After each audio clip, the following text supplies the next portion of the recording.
I would rather somebody pick out of the list of what to do. I don't like telling people what to do. I just never have. I'd rather do it myself than to have to tell somebody, you go do this or that. And I think as, you know, what you're talking about is that's one of the downfalls of growing a farming operation, because on the one hand, all the expenses, all the inputs keep going up.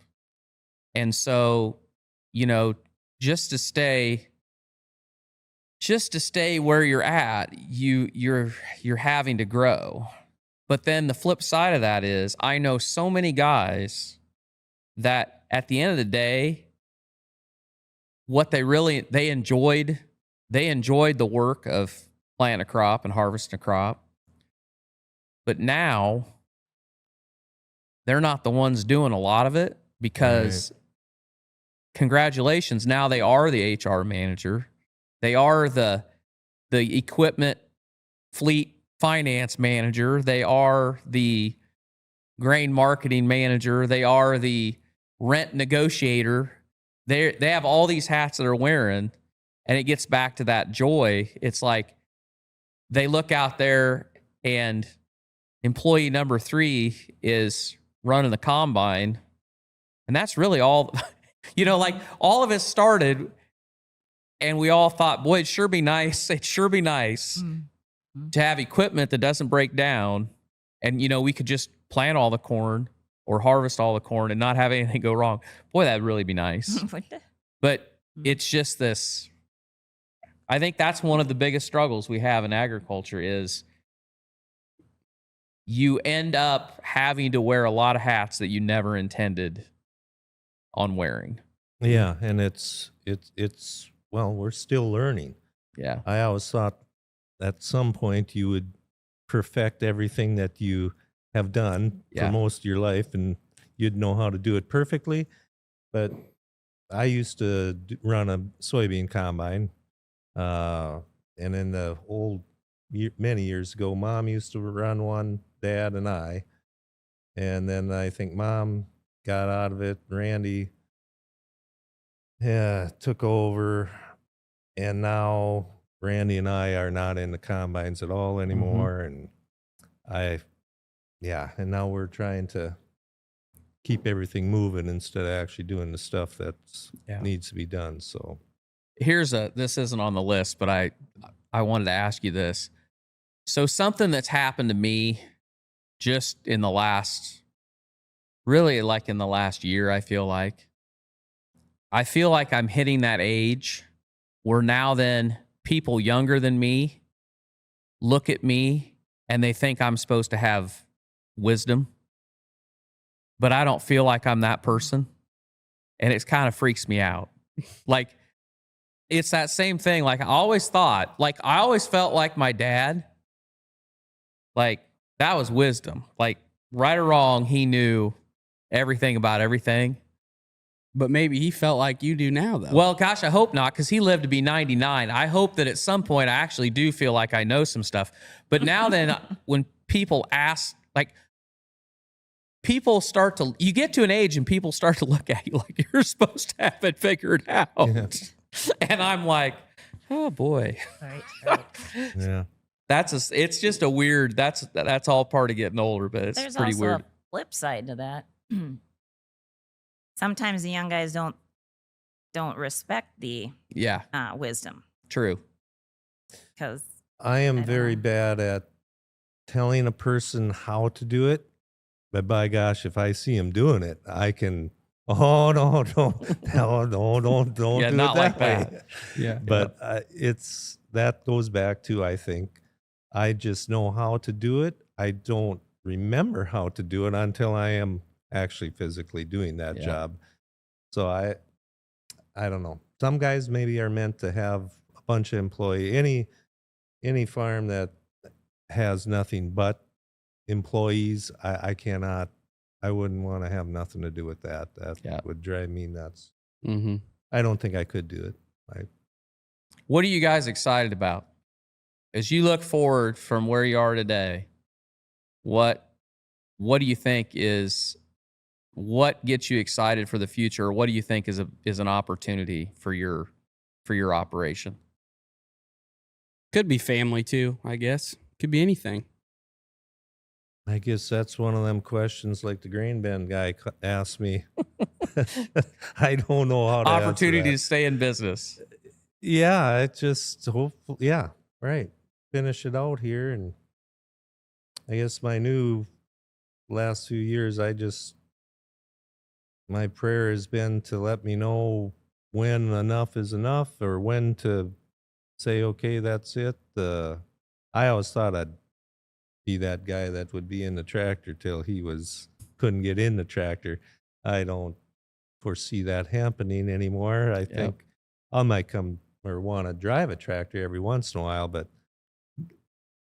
the days I could not do what we used to do. I mean, we'd wake up and our hair was still wet from the shower from the night before. It was just ridiculous, and many people have done that. Mm-hmm. There was nothing special about that. It's just whatever drives a guy to do it, it happens. So. Yep. What was the question again? You asked it. What are you excited about for the future? Well, we just got new titles, Grandma and Grandpa. Yes. Mm-hmm. So we have little Lily. Chet got remarried, for people that don't know the story, to Jean Marie. And they have Lily, who's 4 months old, and she's lots of fun. And so I'm excited about what that looks like, because that's a role we've never had, a title that we still are like, when they say grandma or grandpa, you're like looking around. Where are those people like, at? Who are you talking to? That's for older people than us, But I'm excited about that. And I don't know, and I don't see how this is going to happen, but I'm excited to be going to Arizona or somewhere warmer and not be farming. Or I don't know how we're not going to farm, but I want to figure out a way that I can get away out of Minnesota for an extended period of time for some warmth. So we just started researching that last winter. And I fell in love with the spot, but it's a little too populated for Doug. So we've got a lot. I mean, it's just a research kind of thing, because we're 56. So, Doug, there could be a new ultimatum coming. Well, get me out of the snow now. It's fun to go down and look at how. I always heard of the guys, the snowbirds, and I always thought of them from being North Dakota, big sugar beet farmers or whatever. But I always have how do you leave the farm and expect everybody else to do the work, and you're down goofing off? Yeah, just hats off to those guys that have figured out how to do it. Well, and that's why it's harder to get excited about it, because I don't know how it's going to happen. Right. I don't know how we can do it. So we had, as Sawyer said, we had Rob Brenneman on, and Rob has a huge hog operation. He's one of the biggest. He's one of the biggest producers in the country, really. And he has a place in Florida, and he said, I didn't know how that they were going to make it without me. And he goes, now we've done it long enough that they're actually nervous when they hear that I'm coming back, because they know I'm going to mess everything up. Oh, yeah. Sounds like you just got to rip the Band-Aid, kind of. Yep. A little bit. Yeah. Yep. That's what he did. It sounds like. That is. But he said, that everybody's adapted to where now when he comes to the office, they're like, oh man, Rob's back. He's back. Just when we got this thing going right. So you may be fine. Yeah. May be fine. Yeah. Hey, at least when you go down there, you're making content still. This You can is just true. say, hey, we're still working down here. And it's a write-off. Yeah, it's a write-off. There you go. We're making You content. can give the Costco update, what the samples are for that weekend, Mhm. There's all it's unlimited. Who's had the biggest impact on your guys' lives, and like what's the best lesson you learned from those people if you had to look back? I know that's kind of a tough question. Kind of a paintbrush. Yeah. Mhm. I'll think while you go. Oh. It's hard to pick a person. I could pick a situation. I did not like farming, and I was mad about it. I was mad. I was alone so much and raising the boys by myself, basically, and very angry. And it was a situation that happened in our old church that I was really what they coined hurt in the church. I was very hurt in the church we were going to. And it was a Band-Aid, and it was a 2x4, and it was all kinds of stuff that, like, this isn't working, and we need to do something different. And so I decided, because he's farming and it's October, and I'm going to go to a different church because some friends of mine had this cool church. And so I would put it into more of a group of people that changed my life, showing me a different perspective of faith. And pretty much the other part was that I had to be humble and admit that I can't stomp my feet. I can't complain. I can't keep on feeling sorry for myself. I am the one that needs to change. I'm the one. I mean, I'm married here, and this is what he's going to do, and I need to accept it. And down on my knees, literally in front of the dishwasher, and asking the Lord to change me. And so I would say it's the Lord would be the one, but it's just different influences and timing on things, and being hurt enough and sick of that. Mm-hmm. I didn't like being mad. Yep. And finally, just like, I'm done with this. And so it took a little bit. And I think he noticed change.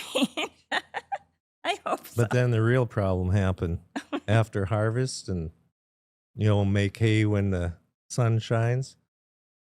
Most of the time, very seldom do we take a Sunday off, but we do if we can. But Go time. we you can just go. always look back at the end of harvest and pick out the few hours or the 2 days that if we'd have kept on, we'd have been done, and we wouldn't have to struggle here. Is that a faith problem? Maybe. But the real issue, when Amy done what she did, then she had to bring me to the different church. I thought you were going to say the problem was that you told her you'd meet her at church, and then you went and she never showed up because she was at the different church. She was at a different You church. didn't get the message.